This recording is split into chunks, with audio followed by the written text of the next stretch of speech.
Let's look at the stories that have made it to the front pages of our newspapers this morning. Starting off with Daily Trust. On Daily Trust, we have boldly in front, Saudi summit. Tinubu, Prince Salman, others demand end to Israel's aggression in Gaza. Call for a two-state solution.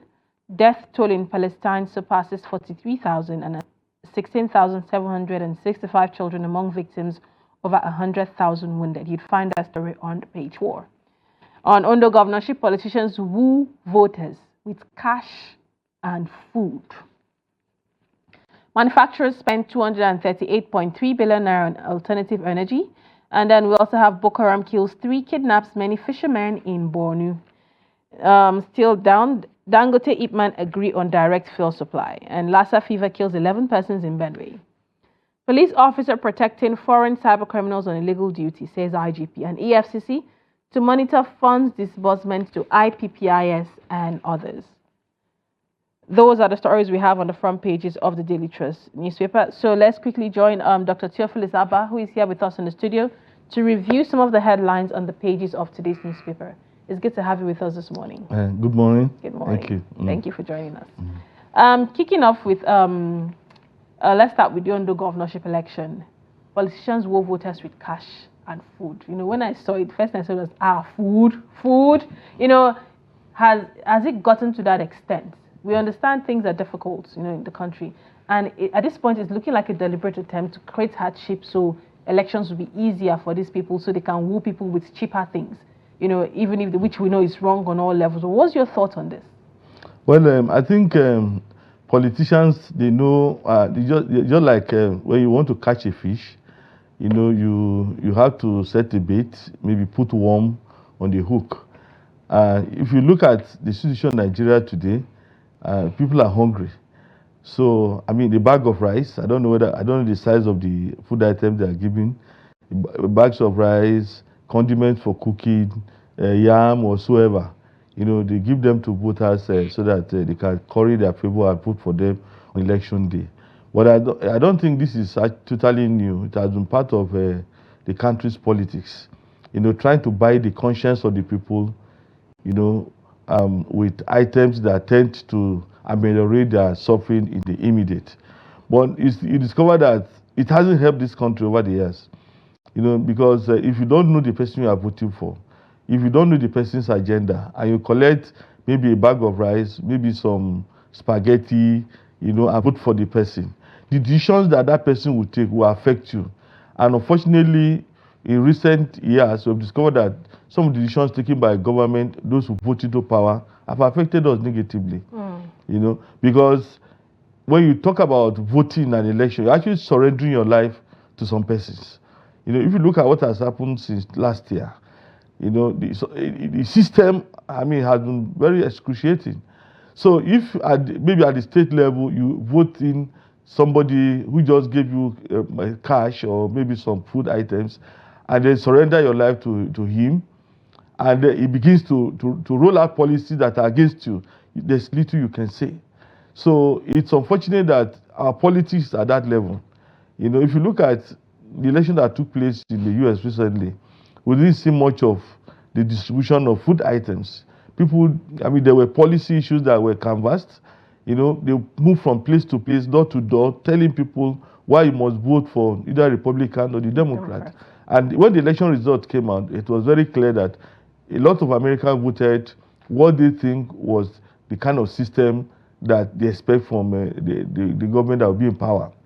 All right. But as long as we keep, you know, exchanging our future for a morsel of bread, you know, like biblical Esau, you just say, look, just give me this, if not I will die now. I mean, and after that he lost his birthright. So if we sell our birthrights, it's quite unfortunate. It has happened again and again. We have seen the consequence of that in Nigeria, and unfortunately it's still happening, and it could still continue to happen, except people are educated, except people are really, you know, made to know that, look, the election is very crucial to their future. It's very crucial for their, I mean, for their lives. You know, it's not just a matter of printing a ballot paper, but you're actually deciding your fate. All right. You know, you must do it with clear mind. All right. Two stories have caught my attention. One on Daily Trust, and unfortunately, we didn't say Guardian, but it's the lead story on Guardian. But I'll touch on that. But before then, Dangote Ipman agree on direct fuel supply.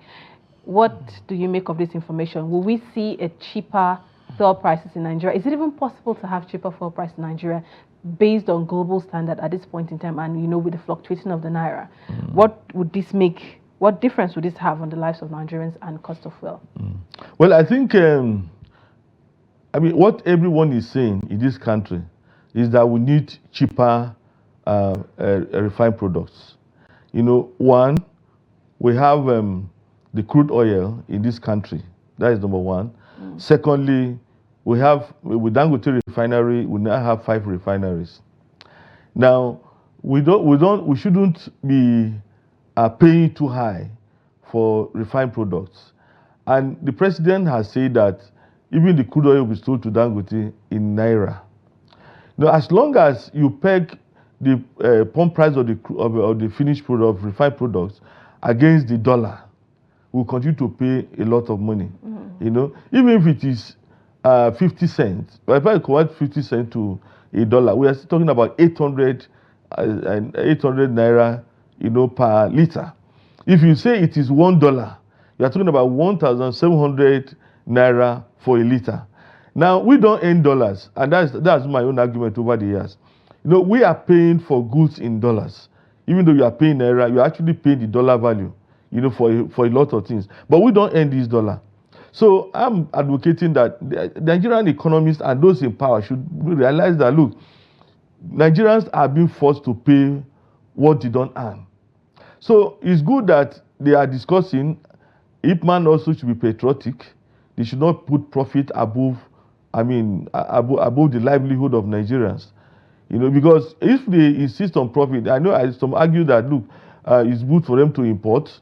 When they import, I may be cheaper or whatsoever. I don't think it's so. Because the economy of scale has it that the more you sell, the lower, you know, the price can actually be. Okay. So if we patronize Dangote, it's most likely that after some time the price will drop. So I'm advocating that Ipman should cooperate with Dangote and the government should also intervene. Nigerians have suffered unnecessarily.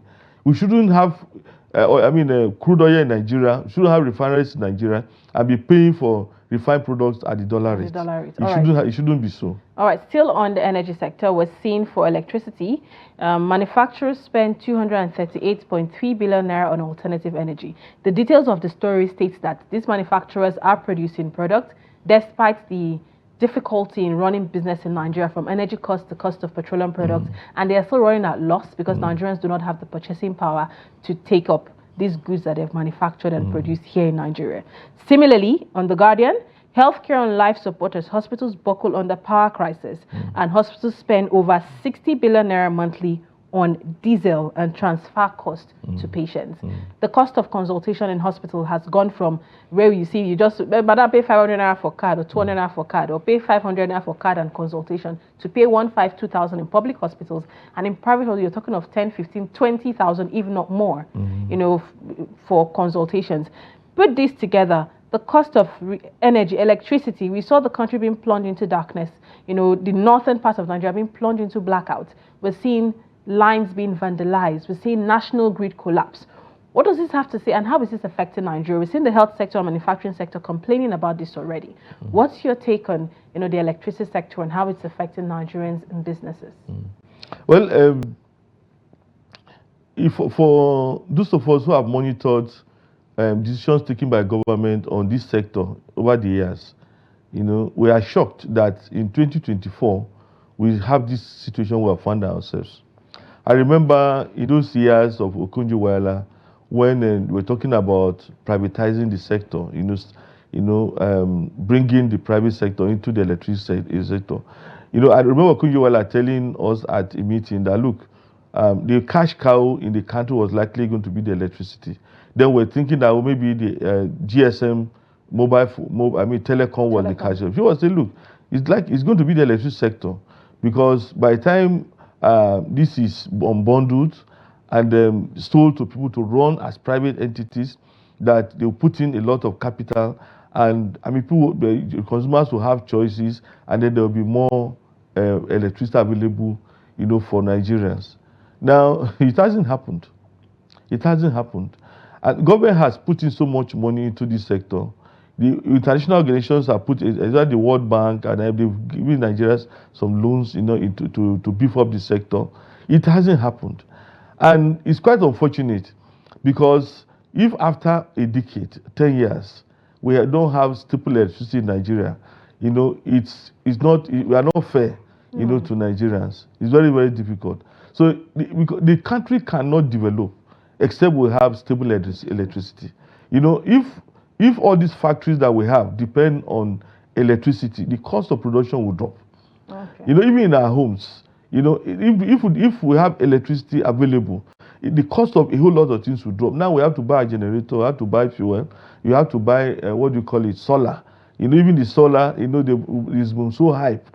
You think that when you have solar, your problem is solved, but then that it's not totally true. All right. So I don't know. There has to be a new thinking about this sector. The former president was saying, former Vice President Salman was saying that the government should take back. There has to be a new thinking, because what we have now is not helping us. All right. All right. Thank you so much, sir, for opening our eyes to different angles and facets to the stories we had this morning. It's good to always have you on the show. Thank you so much. Thank you. God bless. All right. We're having a chat with Dr. Theophilus Abar, who joined us here to review some of the headlines on the pages of today's newspaper. And I would say it was a very, very insightful and eye-opening conversation we had this morning. I hope we're able to keep you informed. Well, we've come to the end of the show this morning. I hope we've been able to keep you informed, updated, and educated on things that are happening in the country today. Well, my name is Lilian Ogazi, and before I leave, I'll say this. Please let us avoid ways to be misinformed on things in the country. Try to read up and get accurate information and facts on news you see on social media. Find a way to confirm with mainstream medias who are trusted enough to put out the right information for you. Misinformation is wrong on all levels, and it's definitely going to affect us as Nigerians and even the government and the ability to rule rightly. So let's confirm all information, stay informed, read as much as you can, and follow trusted mainstream media and even social media platforms, trusted ones that will give you the right information at all times. So always remember to stay informed. Having said that, at the top of the hour, we're going to be having sports, we'll have business, and we'll also have our news at noon. So do not go anywhere. We have a lot wrapped for you on Trust TV today. My name is Lilian Ogazi. See you tomorrow on Daybreak. Bye for now.